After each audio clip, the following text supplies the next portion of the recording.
எல்லா நாளும் வணங்க வேண்டியது தான் இறை வழிபாடு. நாளும் எப்படி மறவாமல், ஐயோ மறந்துட்டனே அப்படின்னு சொல்லக்கூடாது. மறந்துடக்கூடாது. யாரை? விநாயகரை வணங்குவதை மறந்துடாதீங்க.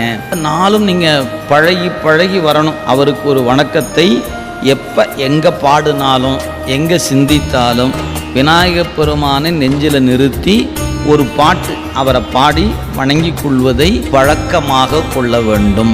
கல்லார் நிலமலை வில்லார் அருளிய பொல்லார் இணைமலை நல்லார் புனைவரை ஒத்த வரி 2 வரியில் வச்சுக்குங்க. நற்குஞ்சரக்கன்று நன்னில் கலைஞானம் கற்கும் சரக்கன்று கான் வச்சுங்க. 5 கரத்தனை திருவாக்கும் செய்கருமம் விநாயகனை. உங்களுக்கு எந்த பாட்டு உங்களுக்கு பிடித்ததோ அந்த பாட்டை சொல்லி வழிபாட்டை தொடங்கணும். வழிபாட்டில் விநாயகருக்கு ஒரு இடம் இருக்க வேண்டும் என்பதை நினைவில் வைத்துக்கொள்ளும்.